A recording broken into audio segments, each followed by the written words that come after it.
Gideon Cavallo. I am the defensive coordinator for Brattleboro Union High School in Brattleboro, Vermont. I've coached football for 13 seasons. My first start was in Strongsville, Ohio, as a freshman assistant coach. Then I coached in Massachusetts for 10 seasons, defensive coordinator for 4 of them. I've coached every position except for quarterbacks on both sides of the ball. And this was my first season in Brattleboro, and looking forward to my second season. Name's Alex Durand. This is my 9th year coaching. Started out on the defensive side of the ball. I coached 9th grade football at my alma mater, Catholic High in Baton Rouge, as the defensive line coach. After that, I went to a small private school, Sacred Heart in Ville Platte, Louisiana, as the defensive coordinator. From there, after 1 year there, I spent 6 years at Cecilia High School, which is right outside of Lafayette, Louisiana. I coached defense there for 3 years and then made the switch to wide receivers in my 4th year. The last 2 years there as well, I coordinated special teams. So this is my first year coordinating offense at Port Allen High School. So that's just a little quick summary of my coaching career.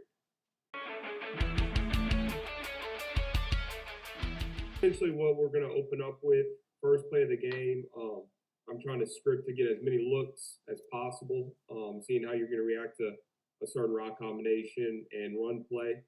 So basically what we're going to have is a counter look. Instead of a GH counter, it's going to be actually a GF counter with the guard kicking and the F wrapping for the linebacker. It's a true RPO. We're going to go to the single side receiver first, who's into the boundary. He's going to run a basic hitch. A lot of our run game, the single side receiver is going to have some sort of route. We fiddled with different routes throughout the year, but I think a hitch is probably the most easiest to throw. If that corner's 5 yards and bailing, the quarterback will take the hitch all day. He'll take the gift. Again, if we're getting that cushion, he'll take it. If that corner, for whatever reason, he's within 5 yards of the quarterback, doesn't feel comfortable throwing it, now he's going to take a 1-step drop and read the stick side. Okay, it's just a little basic stick concept. The most outside receivers run an MOR release, trying to get those corners' eyes to the boundary or to the sideline. My H, the slot receiver, the number 2, is going to run a 2-yard arrow, and then the Y is going to run just a 4-yard hitch route. Essentially, quarterback's going to take a 1-step drop, and he has a little 2-second timer going off in his head. And he's just reading that outside linebacker. If he sees that corner flip and go eyes to the sideline, he'll throw the arrow. Based on that alignment, he'd throw the arrow. But if for whatever reason that outside linebacker just flies out with it and vacates the space and we get the hitch route, he'll take the hitch. If for whatever reason, again, the quarterback doesn't like that, he'll tuck the ball and he'll run the counter play. Based on that alignment, with 2 2s and 2 5s, we would get a good double team. Where we're real big on coaching the high leg double team.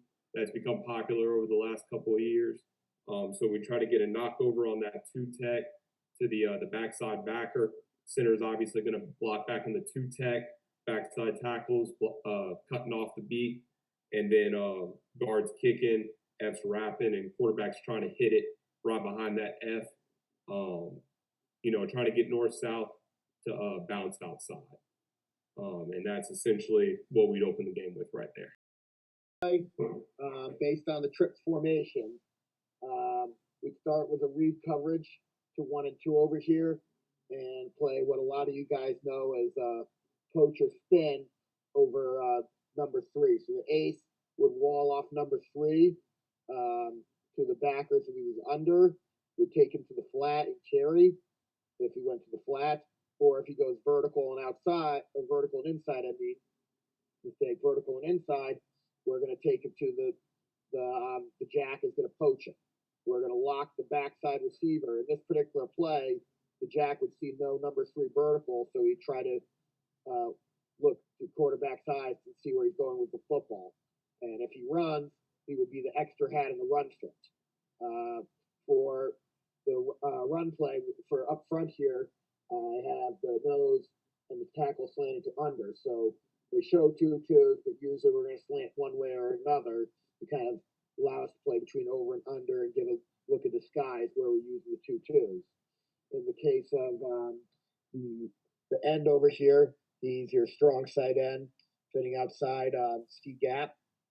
These guys are going to try to get their hands off right away and try to create a beehive if we see run, in which case that way the ball will just naturally bounce us or spill to a lane where the two linebackers over here will pick it up.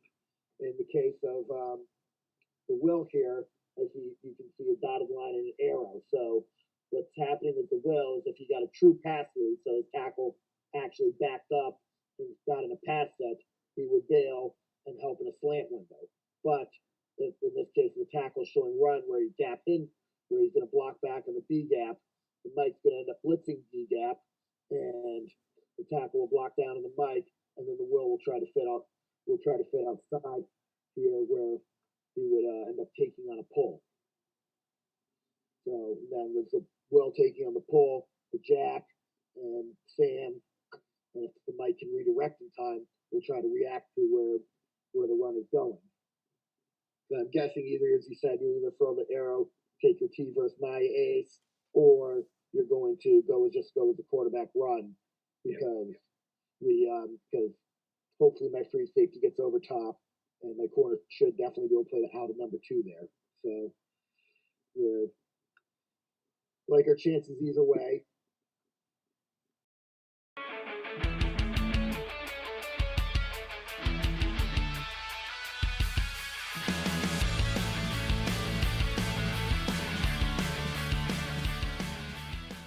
All right, so playing with some 5 deep looks, but really it's playing some mixed sets. We're either going to spin to cover 2 or cover 3, so it'd be more like a Tampa 2 or spin to cover 3 with this kind of look. This time, because it's 2nd and 10 at 50-yard line, and since we're down by 9, that's for a cover 2 shell, where we're going to trap 2 and carry to the flats. I actually would more call it cut 2, where they would take number 2 vertical. They have some help inside for the linebackers if they need it on pass. And my free safeties in deep middle, protecting any hole shots, and then 2 safeties over the top. Up front, we got a pinch in the nose and the tackle in the nose. The reason why we are pinching is because we can let our backers run a little more free with both of them in B gaps. So if the ball, especially if the likely fast flow to the bike, it allows them to, we have both A gaps taken away for any kind of zone or early cutback, because more likely than not, you'll cut back to one of the A gaps than the backside B gap, and allows them to flow to where the football is going. We're playing, keeping 2 ends outside. They become the first level of contain. They will spill a pole, but otherwise they're going to keep that outside arm free. And then the corners are the next level of contain with the trap, with the cut coverage. If I'm seeing 5 guys 8 yards back immediately, I'm probably thinking 1 of 2 things. It's either a prevent or they're going to do some sort of spin or something out, because if you're going to stay 5 guys 8 yards back, I'm going to take pitches all day long. So expecting some sort of spin motion or rotation in the secondary, I would do just a basic curl flat concept. Normally we'd be reading an outside linebacker. If we were expecting this type of look, we would probably read that ace or that jack safety as the quote unquote outside linebacker. So if that second inside safety is screaming downhill, we would tell the quarterback, okay, he's treating that like the outside linebacker. He's more than likely taking the speed out that we're doing. That speed out is going to be 4 steps. The curl is going to be a basic 12-yard curl and sit in space. So if we're expecting that second safety to come down, more than likely we're going to take that curl in the space that rolling safety vacated. If the quarterback, for whatever reason, doesn't like it, the running back's running an angle, and that would be your check down right there as the angle. Our protection, it's pretty simple. Our left side lines actually slide protection. So our center, our left tackle is sliding to the left guard sliding to the left, center sliding to the left, and then our right guard and right tackle are manned. So they're in man protection right there. The quarterback, I do give him a little bit of freedom. If he feels like there's going to be pressure, any type of blitz, he can tell the F to stay in for protection. If that happens, he's responsible for the blitzing linebacker. He's looking, in this case, he'd be looking at, B gap protection for the blitzing inside linebacker. The quarterback just has to know in that case that you don't have your check down. You got to make your decision, pick your side, read it, and live with it. Normally, this will be a two-step drop for us. And again, the quarterback's going speed out to curl, reading that, in this case, that safety that's coming down.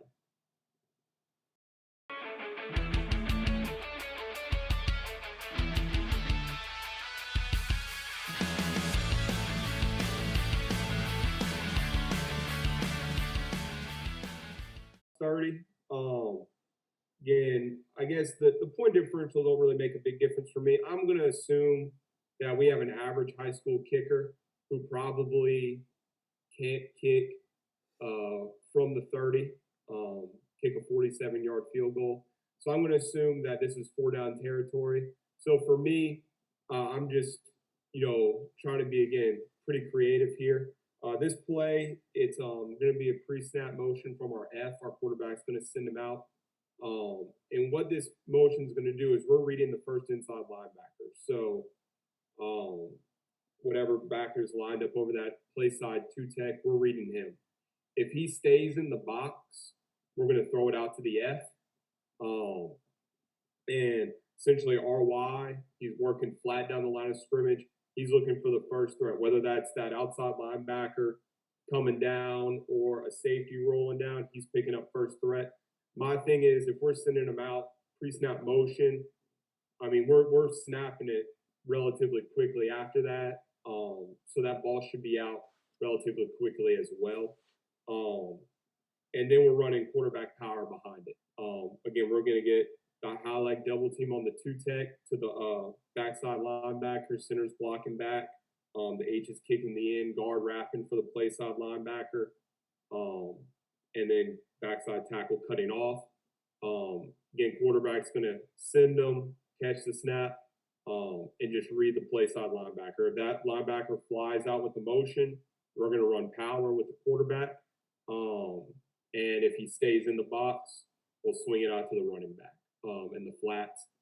And then, as always, single side receiver, we're going to have a hitch with that corner into the boundary, less than 5 yards. We're not going to take it. But if, again, that quarterback's 5 yards off or more, we'll take the gift. We'll take the hitch too. So we really got 3 different options on that play. But again, if we're just trying to pick up a couple of yards, get us in either fourth and very short or get us a first down, power has always been my bread and butter. So we try to dress it up as much as possible. So with that pre-snap motion right there, I feel like it gives us a lot of options. So once I saw the F motion, we're going to boss the backers. So for those who don't know, boss backers means backers over strong. And the Sam is going to be just too aligned right behind the end of the 50 because he's a run first player still, but we can't be out leveraged because now we're in quads. We're in a quad situation here. And although usually sending your back and fast motion means screen, it could just as well mean the wheel once he's out there. So we're going to bring the ace out. He's going to come out of the fit, out of the box, and the Sam's going to fill for his role as the extra hat to the D gap, the imaginary D gap.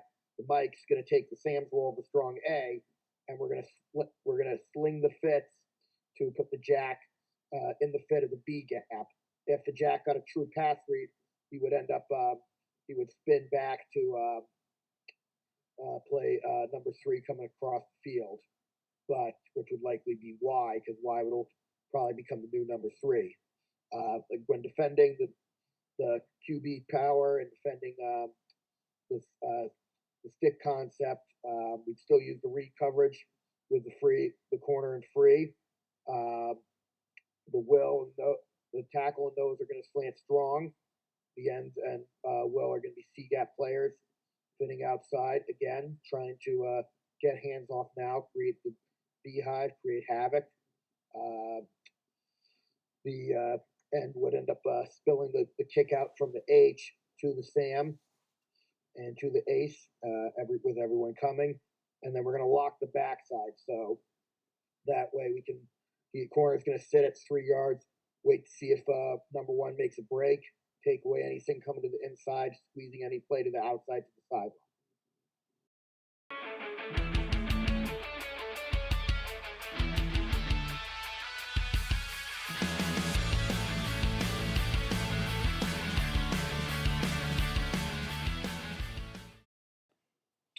We're going last play of the game from the 8-yard line, especially with them coming out and empty here. We're going to go man under, put both safeties over the top. They are going to read quarterback's eyes, and because the quarterback usually at the high school level is going to show where he's his true intentions. Nose is going to go away from wherever the center blocks. So if the center blocked to the right, nose would go to the left, and obviously straight to the quarterback. Try to find the easiest pass there. Ends are 5 techniques, making sure the quarterback does not get outside. Mike is going to creep up to the line a little bit. He is playing the quarterback all the way through. Quarterback runs out. He's going to run with him. Just your spy player in case the quarterback decides he has to release because he doesn't like any patterns. Will's going to bump out with the motion. Is going to get over the F. Unless that Will is my best player, he's probably going to be a DB coming in to play the running back. And I would have these guys for purposes of a chalk where obviously I just have their positions, but for a real game, I would try to have guys positioned based on who I know could cover who should cover who. So if your X was your best guy, I'd have my best DB on him. If you're 3 over on the trip side with your best guy, I'd probably have my best corner on him and probably have my Sam out on number 1 just because he's the lowest threat. Will's going to come, since he's going all the way over, the Will's going to come around. So I'll just show it to you here. The Will's going to come around and then play behind the corner at about 4 or 5 yards depth. So that way they don't, that way if there's any rubs, they can switch it or he can stay over top of the running back. Basically, I mean, from the +8, that's such a weird spot. Obviously having to get into the end zone. What that F motion pre-snap is going to tell us when we start in trips and motion that F out. Well, we'll coach our quarterback saying, okay, if we're motioning that F out and they got a linebacker going out to the F, especially when we put him outside of that receiver, we pretty much know we have man-to-man now, some form of man-to-man. If it's man-to-man, we're going to read the boundary, and we have a basic post-wheel concept.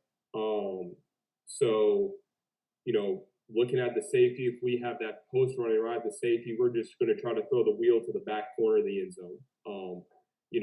Trying to set that little pick right there. In the event that, okay, the corner bumps out the F, it's probably going to be a zone look. Then we look at our 4 verticals. Really and truly, probably try to hit the most inside vertical in between the safeties. But again, what that F motion will try to tell us, diagnose real quick, is it man or zone? If it's man, we'll go try to hit the wheel route. Obviously, I guess if the quarterback sees that safety flying over the wheel, we'll hit the post. And then if, again, that corner bumps all the way out, usually it tells us zone. If that zone, then we'll look at the 4 verticals route or the 3 verticals to the trip side.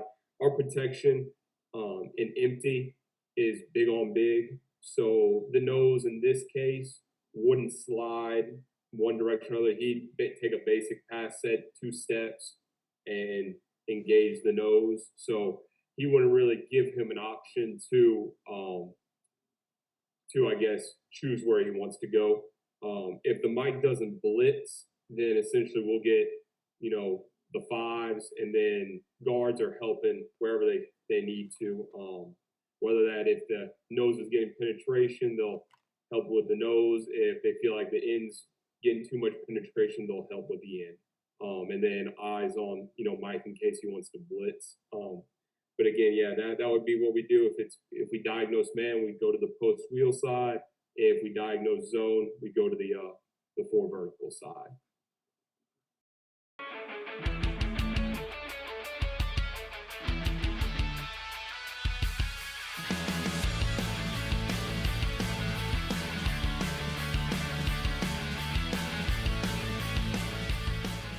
I mean, I had a lot of fun doing this. First time doing it at Chalk Wars, so I didn't really know a whole lot to what to expect. You know, doing this is a pretty good mental exercise for me. Going through all these different situations, so I appreciate you having me on. Appreciate Coach Cavallo. Going through some of his defensive stuff. Again, it really makes my mind work a little bit and helps me prepare for more situations in the season. So again, I mean, I appreciate you having me on. I know you'll have our social media stuff on later. If anyone wants to shoot me a message or talk ball, I'm always down.